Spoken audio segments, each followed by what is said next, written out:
안녕하십니까, 박성호입니다. 미 대선이 코앞으로 다가오면서 중공 관영 CCTV가 관여하기 시작했습니다.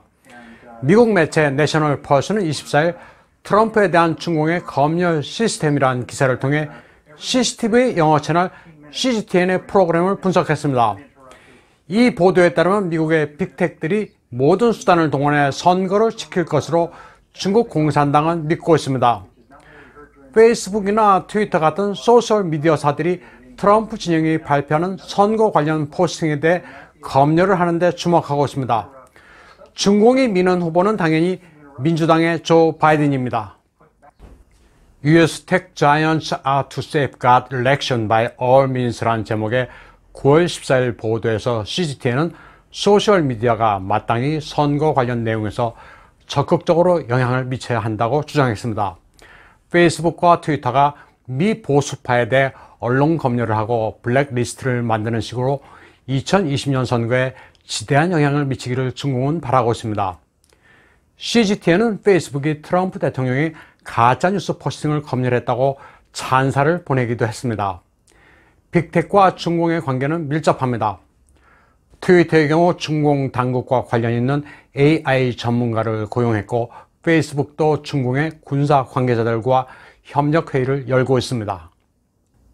10월 22일 대통령 후보 토론이 있기 전 신화사는 트럼프는 유세장으로 뛰어다니고 바이든은 TV 토론을 준비하고 있다는 제목의 사설을 낸 바 있습니다. 이 사설에서 신화사는 미국이 위험하게 궤도를 벗어나고 있다면서 바이든이야말로 미국을 수렁에서 구해내 미래로 이끌고 갈 것이라고 말했습니다. 이에 앞서 10월 21일 신화사는 우한 폐렴 방역 실패가 4,300만 명에 이르는 사전 투표자들의 표심을 결정지을 것이라고 보도했습니다. 우한 폐렴이 트럼프에게는 결정타로, 바이든에게는 이롭다는 것이었습니다. 신화사는 21일 보도에서 스윙 스테이트인 펜실바니아에서 바이든이 3.8% 이기고 있으며 전국 여론조사에서는 8.9% 앞서고 있다고 주장했습니다. 그러나 신화사는 23일 보도에서 바이든을 거의 언급하지 않았습니다. 오히려 트럼프의 TV 토론 발언을 인용했습니다. 링컨을 제외하고는 자신만큼 흑인 커뮤니티에 기여한 이가 없으며 자신이야말로 종족주의 색채가 가장 옅은 인물이란 트럼프의 발언이었습니다. 10월 22일 대선 토론에서 바이든이 스캔들을 제대로 해명하지 못해 승부가 확연했던 만큼 중공도 바이든을 무턱대고 시켜 올리기가 힘들었던 겁니다. 바로 이날 신화사는 차이밍자오 사장을 허핑으로 교체했습니다. 중공 당국이 신화사 사장을 교체하고 보도 기조를 바꾼 것은 바이든이 당선권에서 멀어진 것으로 파악했기 때문이라고 중화권에서는 분석하고 있습니다. 트럼프의 발언을 인용한 것으로 미뤄 앞으로도 계속 상대하게 될 트럼프를 미리 자극하지 말아야겠다는 판단도 있는 것으로 보입니다. 희한하게 나오는 여론조사를 제외하고 미국은 트럼프 지지 열기가 뜨겁습니다. 민주당의 아성이라는 캘리포니아 비벌리 힐즈도 온통 트럼프 지지 물결입니다. 성조기와 트럼프 2020, Four More Years란 팻말을 든 시민들이 연도를 가득 메우고 있습니다. BLM이란 흑인 폭동의 고를 바이든스를 랩탑 매터스로 바꾼 팻말이 이채롭습니다.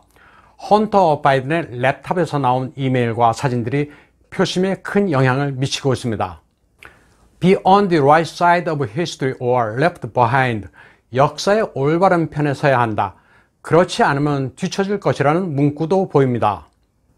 네이티브 아메리칸 인디언과 경찰을 지지하며 민주당을 혼내주자는 사람, 그 밖의 이민자들도 대부분 트럼프를 지지하고 있습니다. 중국계는 물론이고 필리핀, 일본, 베트남계가 대부분 공화당의 트럼프를 응원하고 있습니다. 미국은 벌써 헬로윈 분위기가 무르익고 있습니다. 헬로윈은 10월 31일이지만 백악관 앞에서는 트럼프 대통령과 퍼스트 레이디 멜라니아가 축제를 열었습니다. 현관 앞에 펌킨을 쌓아놓았습니다. 펌킨은 사람 모양으로 퍼서 안에 등불을 집어넣는 장신구는 잭 오 랜턴이라고 합니다. 헬로윈은 고대 영어에서 성인을 의미하는 헬로우에서 유래됐습니다.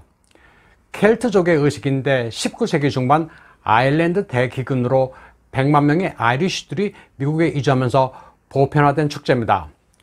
켈트족은 연말이 되면 죽음의 신에게 제사를 지내고 악령을 쫓았습니다. 그런데 악령이 해를 끼칠까 두려워한 사람들이 악령들로 하여금 같은 편으로 착각하도록 기괴한 분장을 한 데서 복장이 유래됐습니다.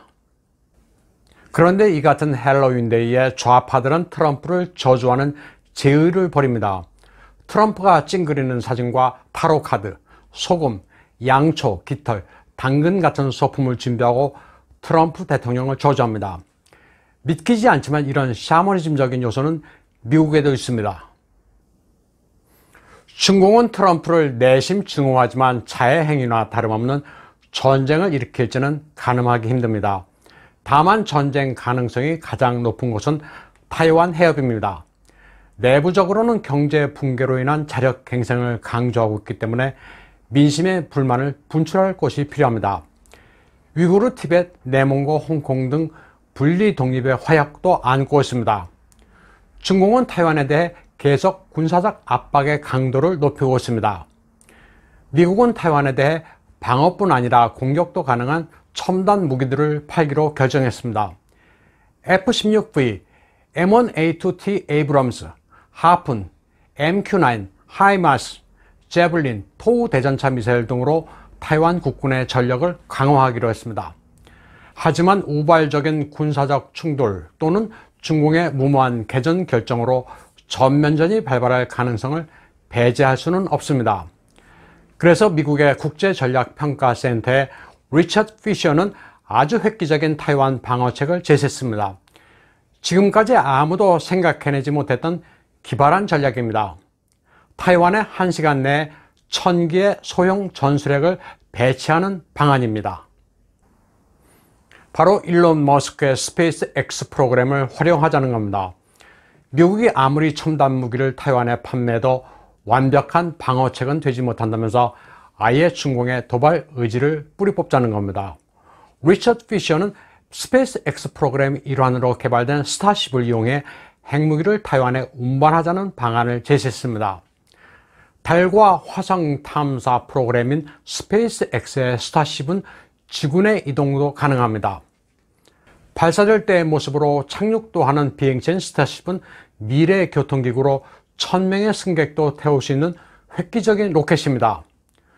최고 속도는 시속 27,000km에 달해 지구상의 웬만한 거리는 30분에서 1시간이면 주파가 가능합니다.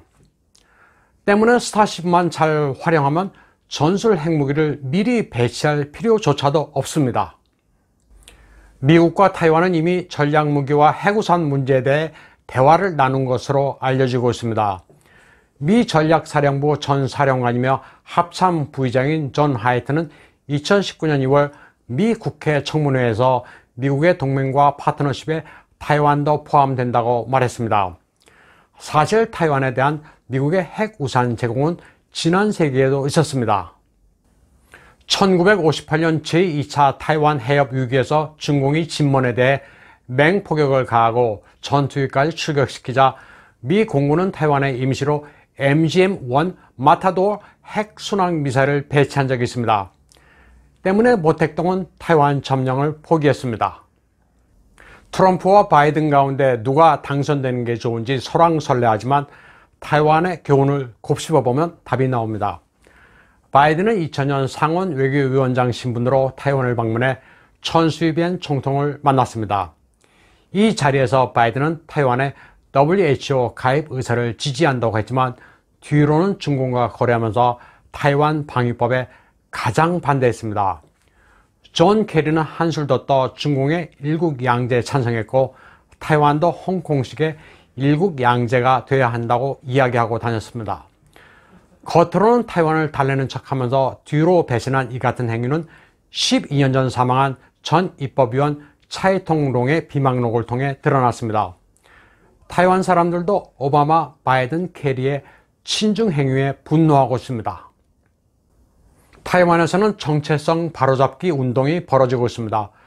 국부 순원의 초상화 앞에서 총통과 고위공직자들이 취임 선서를 하는 관례를 폐지하자는 논의가 민진당을 중심으로 활발합니다. 권위주의 잔재인데다 순원이 타이완과는 관계가 없는 인물이기 때문입니다. 역사를 냉철하게 보면 순원의 계승자인 장제스가 대륙에서 패해 타이완의 자리를 잡은 것뿐입니다. 순원을 타이완의 국부로 모시는 것은 장제스의 유산입니다. 중국 현대사는 아주 복잡합니다. 국민당이 공산당에 패한 것도 사실을 알고 보면 순원의 실책 때문입니다. 순원은 한때 소련의 지원을 받아 국민당을 조직했습니다. 그리고 이로 인해 공산당원이 국민당에 가입하는 것을 용인했습니다. 장제스는 공산당의 본질을 파악하고 있었지만 순원은 그러지를 못했습니다. 순원의 부인은 그 유명한 송씨 세자매 가운데 둘째입니다. 첫째 송아일링은 국민당의 재벌 콩샹씨와 결혼했고 막내 송메일링은 장제스의 부인입니다. 순원의 부인 송칭링은 남편이 사망한 뒤 줄곧 중공에 머물렀고 베이징에서 숨을 거뒀습니다. 그녀는 공산주의자였고 중국 공산당이 타이완보다 정통성이 있다고 선전하는 데 이용됐습니다. 순원의 묘는 난징에 있고 부인이 베이징에 있으니 그럴만도 했습니다. 송칭링은 중공에서 중화인민공화국 명예주석, 중국인민구제총회 주석, 중화전국민주분여연합회 명예주석, 전인대 상무위원회 부위원장, 정협부주석 등을 지냈습니다. 순원과 그의 부인 송칭링과 관련된 이 같은 어두운 부분 때문에 타이완의 정체성을 중시하는 민진당 인사들은 순원 초상화 앞에서 선서하는 것을 탐탁지 않게 여기고 있습니다. 오늘 방송은 여기까지 하겠습니다.